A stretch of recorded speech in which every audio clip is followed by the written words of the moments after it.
औज़ुबिल्लाहिमिनश्शैतानिर्रजीम बिस्मिल्लाहिर्रहमानिर्रहीम। अस्सलाम वालेकुम एवरीवन, क्या हाल चाल है आप सबके। उम्मीद करती हूँ कि आप सब लोग ठीक होंगे। अल्हम्दुलिल्लाह मैं भी खैरियत से हूँ, अल्लाह का बहुत करम है। और आज की इस वीडियो में मैं आपसे शेयर करूँगी कि मेरा IRM का टेस्ट क्यों हुआ, क्या वजह बनी थी और ये कितनी ड्यूरेशन का था, और क्या मेरे क्लोस्ट्रोफोबिया की वजह से मैंने को अस्पताल में हॉस्पिटल में कोई तमाशा लगाया था या नहीं लगाया था। यहाँ से मैं अपनी वीडियो शुरू करती हूँ। सब कुछ जानने के लिए आपको बहुत ज़रूरी है कि वीडियो का एंड तक देखिएगा, और अगर पसंद आ जाए तो चैनल को सब्सक्राइब भी कर दीजिएगा। मुझे ना पिछले 4-5 सालों से ना बहुत ज़्यादा हेल्थ इशू चल रहे थे। कभी मैं किसी डॉक्टर के पास जा रही थी, कभी कोई टेस्ट करवा रही थी और कभी कोई वाइटामिन खा रही थी। इसके बावजूद भी मुझे कुछ भी फ़र्क नहीं पड़ रहा था, बिल्कुल वैसे वैसे था, यहाँ पे ज़्यादा बढ़ता जा रहा था। तो मैं बहुत ज़्यादा यूरिमार्क बहुत ज़्यादा फेडअप होगी। मैं फिर दोबारा डॉक्टर के पास गई और मैं उसके बाद बोलने लगी कि मुझे इतने ज़्यादा हेल्थ इश्यूज़ है, मुझे इतनी बॉडी पेन होती है, पाँव में इतनी ज़्यादा दर्द होती है, मुझे चलना भी बहुत ज़्यादा होता है बच्चों की वजह से। तो इस तरह से वो कहते अच्छा ये ना लास्ट टाइम तुम ये वाला टेस्ट करवा के आओ ना।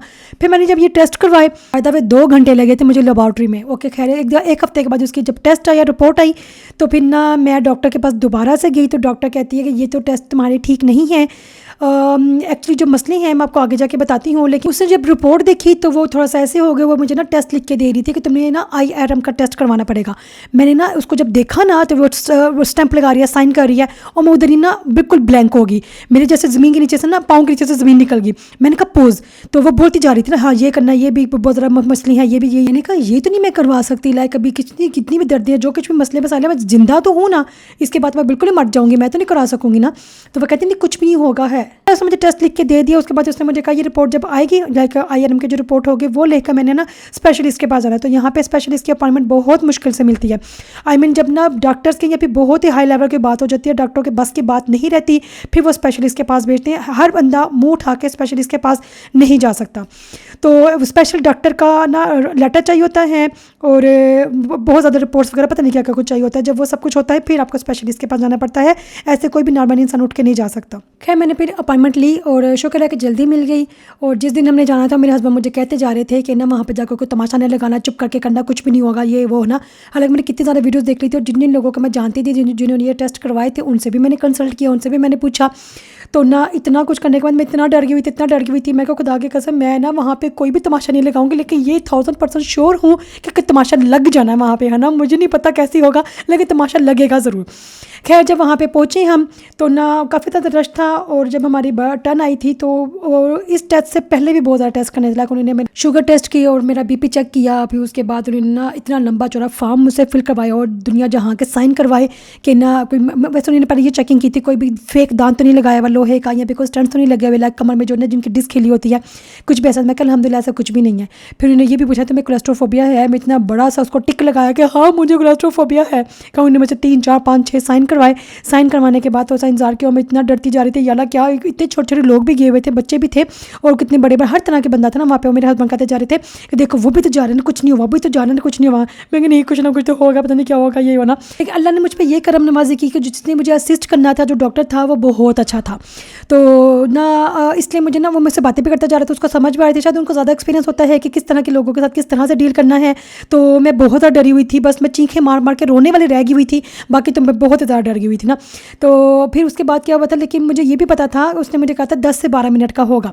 अब 10 से 12 मिनट तक ना कोई घड़ी है, ना कोई बात है, कुछ भी नहीं है, तो मैं किस तरह से गुजारा करूँगी। इधर बैठ के उसने मैंने क्या मैंने ना यहाँ पर डिप्पे शिप्पे लगाई, तो कुछ किया, तो ना यहाँ पे बैठ के मैं उसका इंतज़ार कर रही थी, तो मुझे यहाँ पे छोड़ के गया था। फिर उसको जब मुझे लेने के लिए आया, फिर मैं उस वाले रूम में गई, तो मैं गया या अल्लाह क्या करूँ, ये इतना खौफनाक रूम था। ओ माय गॉड, मुझे बहुत ही ज़्यादा खौफ आ रहा था। खैर उससे मैंने पूछा यहाँ पे मैं वीडियो बना सकती हूँ, कहते हैं यहाँ पे मोबाइल अलाउ नहीं है, आप छोटी सी फोटो खींच ले, कुछ इस तरह से वीडियो नहीं बना सकती, इसलिए मैंने नहीं बनाया। लेकिन ना 10-12 मिनट तक मैंने किस तरह से वहाँ पे गुजारा था मैं आपको बताती हूँ। मैं सेकंड्स काउंट कर रही थी, लाइक मैं अपने दिमाग में ना गिनती जा रही थी। मैं दुनिया जहाँ के पहले कलमे शलमे दुरूशिफ ये वो पता नहीं क्या क्या कुछ पढ़ती जाऊँ। फिर मैंने कहा यार कितना टाइम होगा। फिर मैंने ना क्या किया, सेकंड्स काउंट करना शुरू कर दिया, लाइक 1 2 3 4 इस तरह से 60 तक काउंट किया, 1 मिनट बन गया। फिर मैंने दूसरा मिनट काउंट किया, फिर मैंने तीसरा मिनट काउंट किया। इस तरह से करते करते मैंने ना 7-8 मिनट का काउंट किए थे। तो अल्हम्दुलिल्लाह से फिर ये कि ना वो मुझे ना बार बार ना माइक पे बोलता जा रहा था, लाइक वो खुद ना रूम के बाहर था और मेरे हाथ में से एक इमरजेंसी बटन दिया हुआ था। वो कह रहा था कि कुछ भी बस करना, बस ना एक बटन पुश करोगी मैं फटाफट अंदर आ जाऊँगा, मैं यहीं पे हूँगा, मैं हर वक्त तुम्हें देख रहा हूँगा, कोई बात नहीं है, कुछ नहीं होगा, यहाँ पे कोई डरने वाली बात नहीं, कुछ भी स्केरी नहीं है। बस ना सब ने मिलकर मेरे दिमाग में ये बात बैठा दी हुई थी और अल्हम्दुलिल्लाह मेरे दिमाग में बैठ भी गई। कहते ज़रा सा भी तुम हिल गई ना है ना, फिर तुम्हें ज़ीरो से शुरू करना पड़ेगा। मेरे दिमाग में ये था इतनी मुश्किल से यहाँ तक पहुँची हूँ, अब दोबारा ज़ीरो से शुरू करना पड़ेगा। लाइक मैंने बहुत सा मुश्किल से अपने आप को कंट्रोल किया हुआ था। अल्हम्दुलिल्लाह से अल्लाह का बड़ा करम है, हो गया। रिपोर्ट उसी वक्त मिल गई थी। फिर मैं वो लेकर जब घर आ गई, मसला ये है कि ये सब कुछ मुझे कराना क्यों पड़ा, मुझे नहीं पता कि मेरा वहम है, सही है, गलत है, झूठ है या सच है। लेकिन जब मुझे लगता है कि कोरोना के बाद हमने जो वैक्सीनेशन करवाई है ना, उसके बाद से ओ माय गॉड मेरी हेल्थ ख़राब होती जा रही थी हालांकि पहले मैं इतना बेढंगा खाती थी, लाइक रात को भी चिप्स वगैरह खा रही हुई भी तो मैं इतना कंट्रोल करती हूँ, उसके बावजूद मेरा जिस्म इतना फूलता जा रहा था, अजीब से पिंपल्स निकलते जा रहे थे और मुझे इतनी बॉडी पेन है। लाइक मैं अपने हाथ में ना जब खाना बनाती हूँ ना तो डोई भी जब पकड़ती हूँ तो मैं ना कुछ सेकंड से ज़्यादा मैं डोई नहीं पकड़ सकती।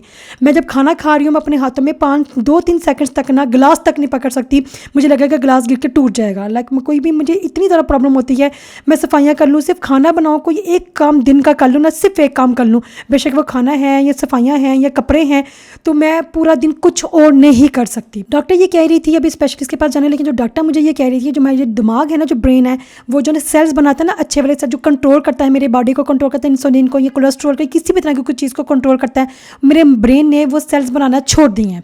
ये बस मसला है कि मेरे ब्रेन ने वो सेल बनाना छोड़ दिया। अभी मैं स्पेशलिस्ट के पास जाऊंगी कि क्या वजह है, क्या चक्कर है और ऐसा क्या करूं कि दोबारा से ये सब कुछ ठीक हो जाए। बट फिर भी अल्हम्दुलिल्लाह यूँ तो बस यही चाहती हूँ कि हम अल्लाह ताला ने हमें औलाद दिया तो औलाद के ही सदके हमें चलता फिरता ही रखे। अल्लाह ताला हमारे ही थ्रू हमारे औलाद की तरबियत भी अच्छी से करवा दे। ये करवाने के बाद जब टेस्ट कर दिया तो मैं घर गई, तो घर जाने के बाद फिर मैंने अपॉइंटमेंट लेना शुरू की, लाइक सर्चिंग करना शुरू कर दी हुई है। जो स्पेशलिस्ट की है अभी तक तो मुझे फिलहाल मिली नहीं, जैसे मिलेगी मैं आपको ज़रूर बताऊँगी। बस आपने करना क्या है, दुआओं में याद रखना है। मिलती है अगली वीडियो में। अगर वीडियो अच्छी लगे तो चैनल को सब्सक्राइब भी कर दीजिएगा। अल्लाह हाफिज़।